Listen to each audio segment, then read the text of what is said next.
합격하게 하시며 살아계신 하나님께 예배하여 영광 돌리게 하시고 이 예배의 시간을 통해서 우리에게 말씀으로 만나주시는 하나님을 또 우리가 만나게 하신 주님을 찬양합니다. 주님을 사랑하는 자들이 주의 사랑을 입어서 여기까지 왔사오니 앞으로 달려가야 할 그 길, 힘들고 어렵지만 주님 붙잡고 승리하기를 원합니다. 도와주옵소서.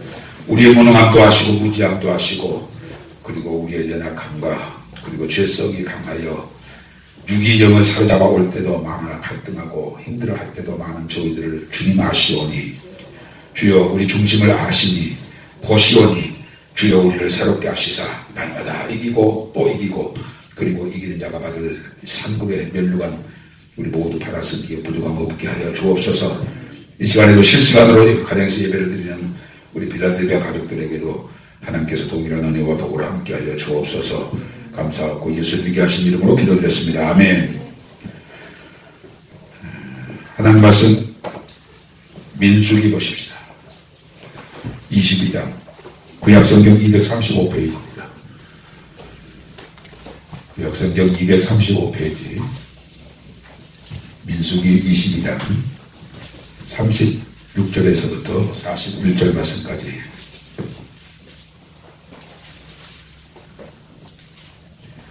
민수기 22장 36절 또 보십시다. 발락은 발람이 온다 함을 듣고 모압 변경의 끝 아르논가에 있는 서문까지 가서 그를 영접하고 발락은 발람에게 이르되 내가 특별히 사람을 보내어 그들을 부르지 아니하였느냐.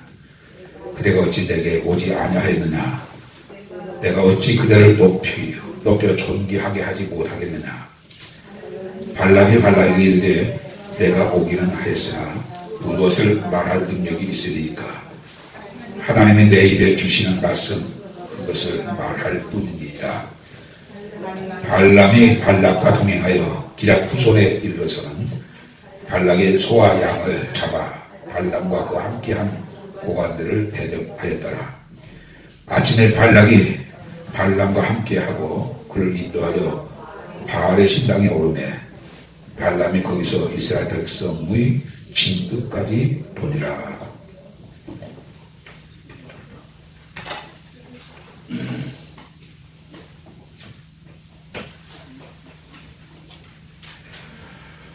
발락과 발람과 발락 이름이 비슷해가지고 혼돈할 때가 있는데 발락은 모압 왕이고 발람은 이방 선지자 중에 한 사람입니다.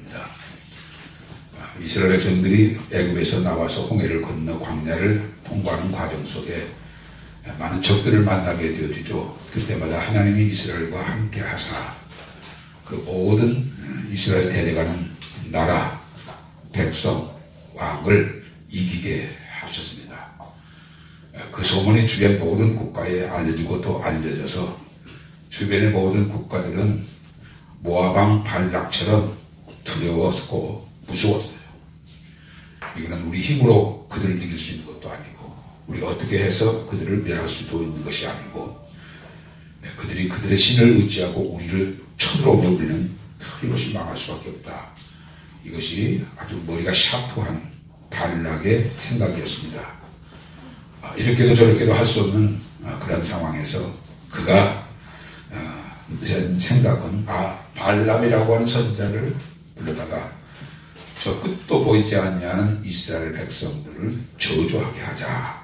그래서 이것이 이제 발락이 가지고 있는 생각이었던 거죠. 그래서 사람을 보내어 오라 했는데 오지 않고 또 사람을 보내어 오라 했는데 오지 않고 또 다른 사람을 보내어 오라 했는데 그때에서야 발락이 있는 대로 왔습니다. 그것이 이제 오늘 본문 36절에서부터 41절까지 말씀의 내용인데 왜 보냈는데 오지 아니하였느냐. 내가 너를 존귀케 할 수 없겠느냐. 그러면서 아주 쌍소를 들어서 발락이라고 하는 왕이 발람을 환영한 거예요. 그리고 발람 선지자가 발락에게 하는 말이 내가 오기는 왔으되 하나님이 내 입에 주시는 말씀 그것을 말할 뿐입니다. 내가 왕이 원하는 말을 할 수가 없고 왕이 원하는 대로 내가 할 수 없고 하나님이 내 입에 주신 말씀으로만 말씀할 뿐입니다. 라고 그렇게 대답을 하고, 발람이 손을 잡아 고관들과 함께 잘 발람을 대접을 했습니다. 그리고 이스라엘 뭔 소리인가? 밖에서요. 그런데 이제 높은 산당에 올라가서 이스라엘 신을 보니까 여러분들이 잘 아시는 대로 애굽에서 나온 이스라엘 백성들은 장정만 남자 20세 이상부터 50세까지의 그 숫자가 60만이니까 아이, 여자, 노인까지를 포함한다고 하면 좋기 200만이 넘는 그런 숫자입니다. 그 숫자, 그 진이 끝까지 보았다고 그랬죠. 이 41절에 보게 되면 발람이 거기서 이스라엘 백성의 진 끝까지 보니라. 이 말씀을 오늘 주제로 삼고 함께 묵상하고자 합니다. 발람이라는 말이 구약 성경에 49번, 신약 성경에 3번, 그래서 총 51번의 이름이 나옵니다. 그렇게 유명하지도 않은 선지자인데 구약에도 발람 49번이나 나오고 신약 성경에서조차 3번이나 이 이방 선지자인 발람의 이름이 나옵니다. 신약 성경에 3번 다 이 발람 선지자에 대해서 부정적으로 얘기를 할 때 베드로후서 2장 15절에서는 뭐라고 얘기했냐면 불의의 싹을 사랑하다가 자기의 불법으로 말미암아 책망을 받은 자, 이것이 베드로후서 2장 15절에서 발람에 대하여 평가한 말씀이고, 유다서 1장 11절에서도 싹을 위하여 발람의 어그러진 길로 간 자라고 했습니다. 싹을 위하여 발람의 어그러진 길로 간 자. 발람은 싹을 위하여 어그러진 길로, 잘못된 길로, 가서는 안 된 길로 간 사람이 유다서의 발람에 대하여 말한 말씀이고, 마지막 계시록 2장 14절에서는 이스라엘의 걸림돌을 놓아 우상의 제물을 먹게 한 자, 이 사람이 오늘 본문에 나온 발람이라는 거죠. 발람이 지은 죄가 우리에게는 없는가? 우리에게도 얼마든지 있을 수 있어요. 불의의 싹을 사랑하다가 불법인 줄 알지만 내게 큰 돈이 생기니까, 큰 유익이 생기니까, 불법인 줄 알지만, 공의롭지 못한 것인 줄 알지만, 의롭지 못한 것인 줄 알면서도 묵인하여 그 돈을 챙기는, 이것이 발람이 가졌던 불의의 싹을 사랑하는 자예요. 이것이 오늘날 우리에게서도 얼마든지 그런 죄를 지을 수 있는 것이고, 삭을 위하여 어그러진 길로 간 자라고 유다서는 말했는데, 이런 사람들이 교회 안에도 있겠지만 교회 밖에 있는 사람들 가운데는 얼마나 많겠습니까? 어쨌든 발람은 하나님의 음성을 들었으면서도 어찌하여 불의의 삭을 사랑하여 어그러진 길로 갔는가? 하나님의 음성을 들은 자가 어떻게 그렇게 살 수 있을까? 우리가 그 부분에 대해서는 이해가 잘 안 될 수도 있습니다. 원래도 하나님의 음성을 들었던 사람이 잘못된 길로 간 사람들 많습니다. 끝이 잘못되어진 자가 많다고요. 남다르게 하나님이 보여주신 환상도 보고, 남은 듣지 못한 하나님의 음성을 듣고, 남이 경험하지 못한 하나님이 함께 하셔서 성령의 어떤 큰 체험도 있는데, 그런데 어찌하여 결과가 잘못돼서 지옥 가게 되어지는 그런 분들이 교회 안에 많다는 것입니다. 많다는 거예요. 특별히 목사님들 가운데도 많아요. 특별히 대형교회 목사님들 가운데 많아요. 그러니까 우리는 조심해야 돼요. 조심해야 돼요. 발람의 이 한 사람의 생애가 우리들이 그 얘기를 하지 않도록 우리가 조심해야 합니다.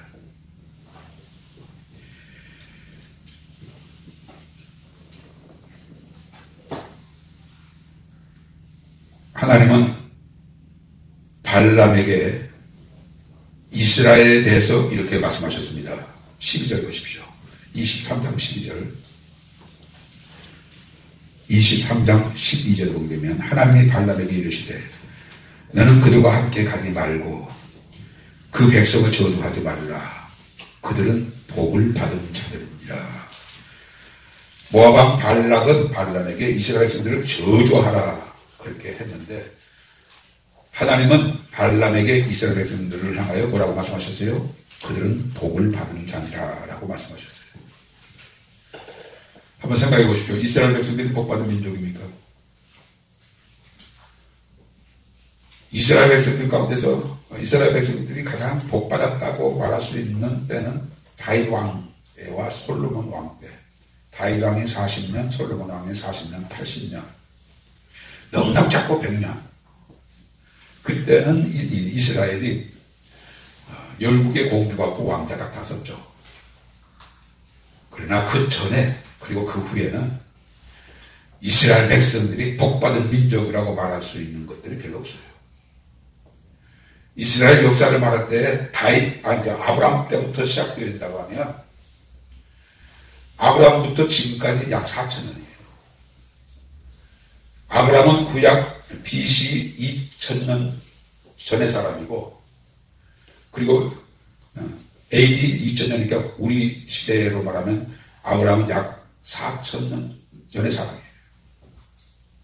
모세가 기원 1500년 전 사람이고 다윗이 기원 전 1000년 전의 사람이고 그러니까 구약 2000년과 신약 2000년 4000년의 역사 가운데 과연 이스라엘 백성들은 복받은 민족인가? 하나님은 분명히 이스라엘 백성들을 향하여 복받은 자들 자라고 했는데 12절 복받은 자들이라 라고 분명히 말씀하셨는데 역사를 보면 이스라엘 백성들이 복받은 자들이라고 그렇게 말할 수가 없어요.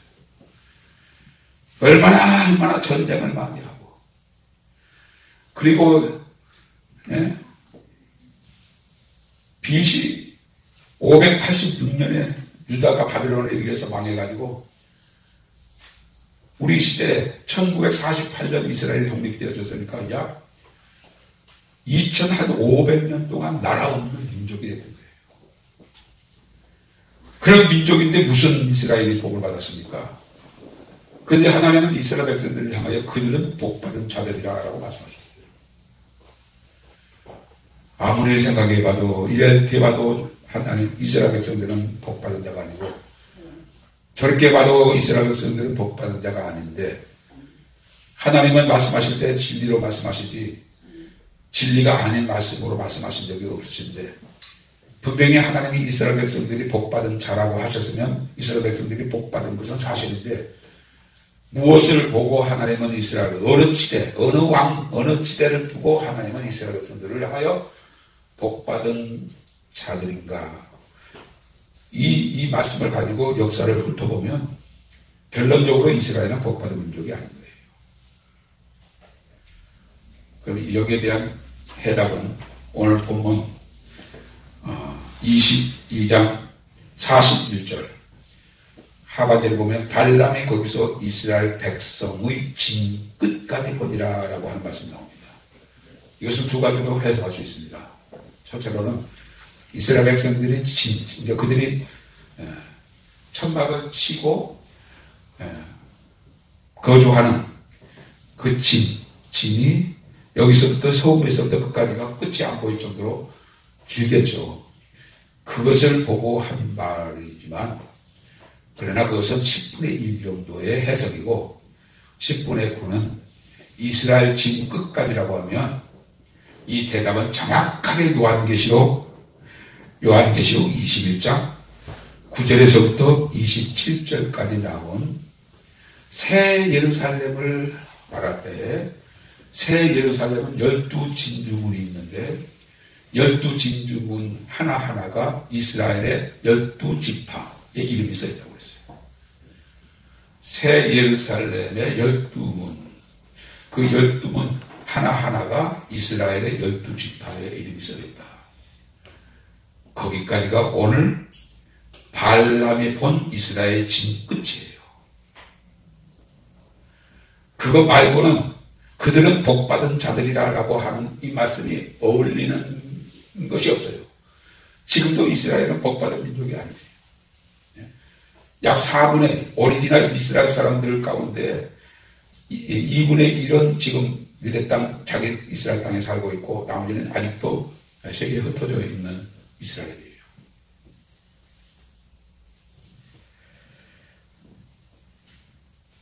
그렇다면 우리가 이 말씀을 근거해서 우리 자신을 봅시다. 우리들의 진 끝은 어딥니까? 저와 여러분들의 진 끝은 어딥니까? 내가 마지막 살다가 죽은 그 동네가 내 인생의 진 끝이라고 할 수 있습니까? 아니에요. 저와 여러분들의 진 끝도 이 땅이 아니라 새 예루살렘이에요. 새 예루살렘이 우리의 진 끝이에요. 그 끝을 보고 성도들을 복있다고 말하는 거예요. 그 진 끝이 보이지 아니하면 성도들을 복있다고 말할 수가 없어요. 여러분들이 잘 아신 대로 바울 사도는 고린도전서 15장 18절 19절에서 이런 말씀을 했습니다. 만일 그리스도 안에서 우리가 바라는 것이 다만 이 세상의 삶뿐이면 모든 사람 가운데 우리가 더욱 불쌍한 자라고 했어요. 우리 성도들의 진 끝은 이 땅이 아니라고요. 이 땅 어느 한 부분이 내 인생의 진 끝이라고 하면 우리는 모든 사람보다 불쌍한 사람. 오른밤을 치면 밑밤을 돌려대야 하고, 욕을 하면 축복해줘야 하고, 속옷을 갖고자 하는 자에게 겉옷까지 주고, 오리를 걷고자 하는 자에게 신리를 봉해주고, 널 저주하는 자를 저주하지 말라, 복을 빌라. 어느 부부가 어느 자식에게 그렇게 얘기할 수 있겠어요? 예? 아내 한 번 맞고 돌아오면, 학교에 가서 한 번 맞고 오면 부모가 마음이 상한데, 10번이면 10번 학교에 가서 매 맞고 돌아오면 얼마나 부모의 마음이 속이 상하냐고요. 너는 맞지만 말고 너도 한 번 혼내주라고 야단을 칠 것 아닙니까? 부모는 자식에게, 우리 부모는 자식에게 그렇게 얘기한다 할지라도 하나님은 우리에게 그렇게 말씀하신 적이 없어요.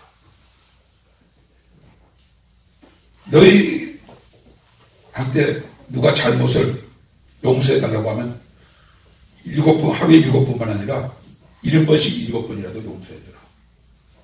아까도 말씀드렸습니다만 속옷을 갖고 다니는 자에게 겉옷까지 주라. 오른밤을 치우면 왼밤을 돌려라. 원수를 사랑하고 미워하지 말라. 축복해주라. 아니 어떻게 우리를 이렇게 무건충처럼 살아가도록, 어떻게 이렇게 병신처럼 살아가도록 하나님이 우리에게 그렇게 말씀하실 수가 있냐고요.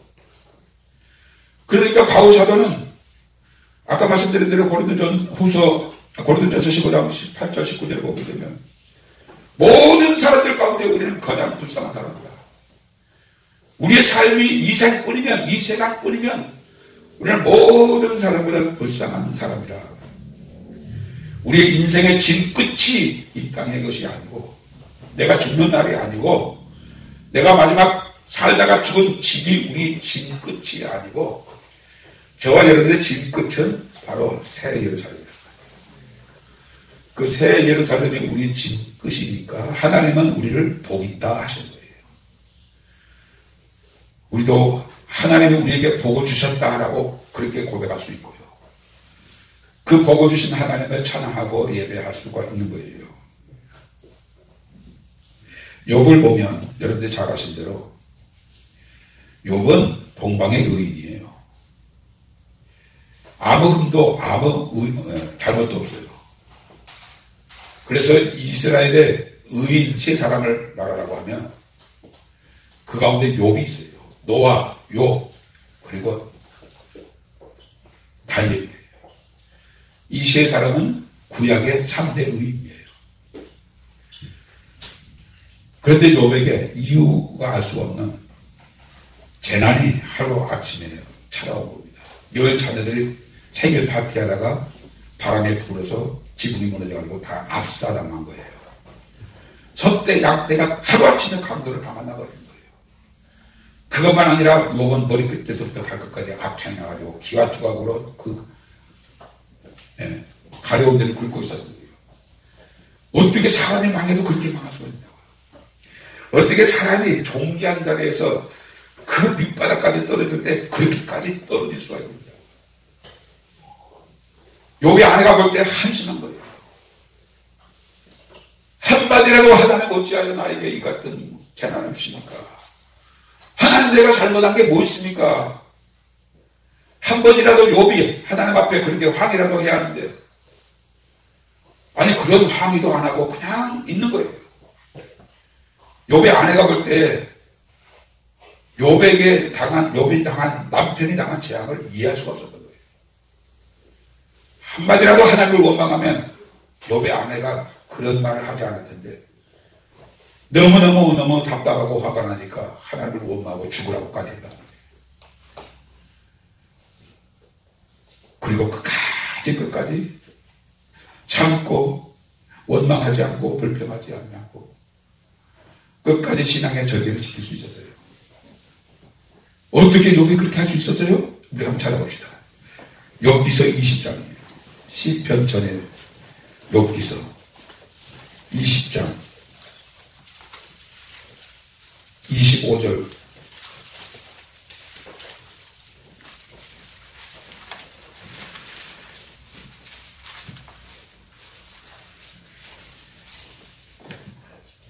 욥기서 20장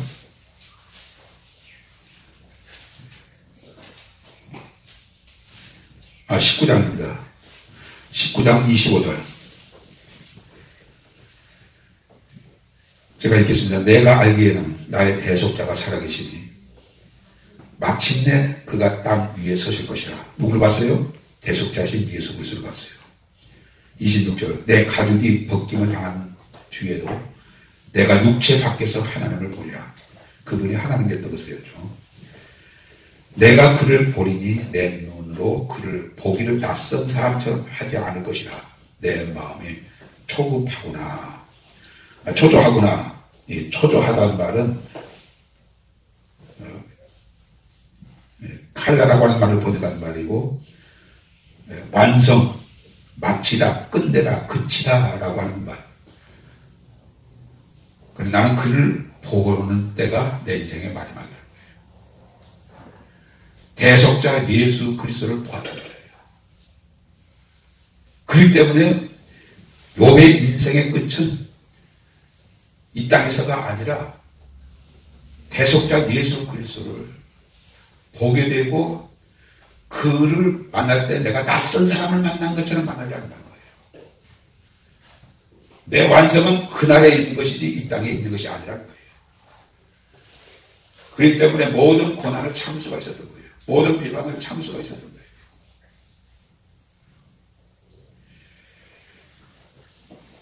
발람이 이스라엘의 짐끝을 보았다고 했는데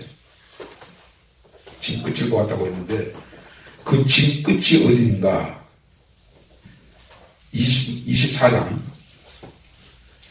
민수기 24장 17절 보십시오. 24장 17절에 보면 내가 그를 보아도 이때의 일이 아니며 내가 그를 바라보아도 가까운 일이 아니라 한 별이 야곱에게서 나오며 이게 누굴 말해요? 예수 그리스도. 한 규가 이스라엘에게서 일어나서 모압을 이쪽에서 저 끝까지 쳐서 무찌르고 또 셋의 자식들을 다 멸하리로다. 이 한 규는 왕이 가지고 있는 호를 말하는 거죠. 그리고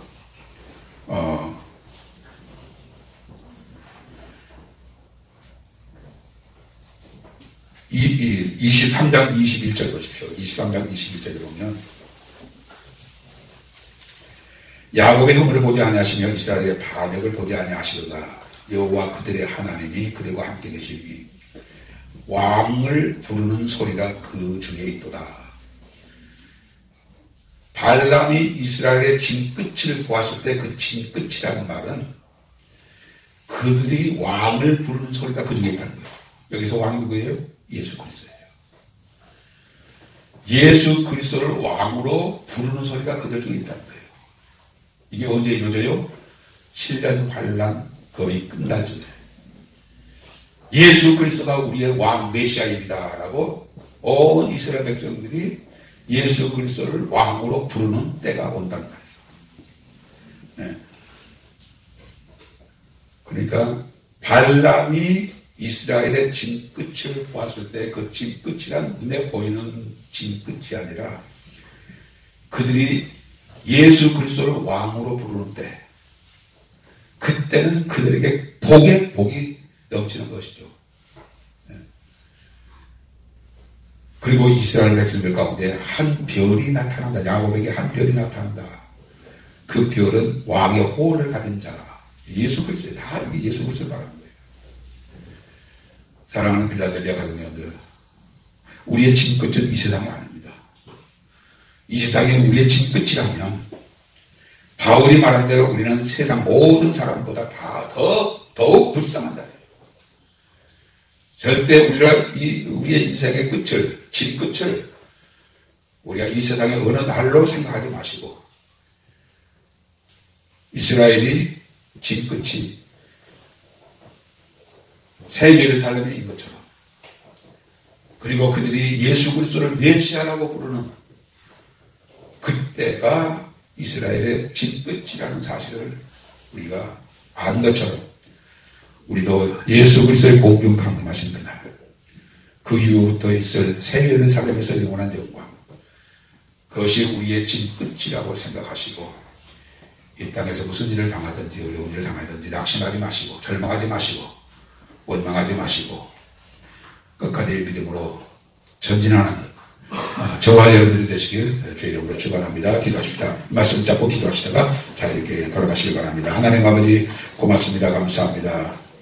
발람이 이스라엘의 진끝을 바라보았다고 했을 때 그 진끝은 신의 눈으로 보는 것이 아닌 영적인 진끝 예수 그리스도를 왕으로 부르는 때 그리고 그 왕이 호를 가지고 이스라엘을 통치하신 때 그리고 그들의 이름이 새 예루살렘의 12문 가운데 다 12지파의 이름이 그 문마다 새겨지는 그러한 영원한 영광까지를 바라보고 이스라엘을 향하여 복 있는 자로다 복 있는 자로다라고 그렇게 말한 것처럼 주여 우리 인생의 진끝도 내가 죽는 어느 날 어느 장소가 아니라 주님의 날 내가 주님의 우리 강림하신 그날 그리고 그 이후부터 영원의 새 예루살렘에서 영광을 누리는 그것이 우리의 진끝인 것을 알고 주여 이 땅에서 어려운 일을 당해도 험한 일을 당해도 낙심하지 않고 좌절하지 않고 끝까지 믿음으로 승리하는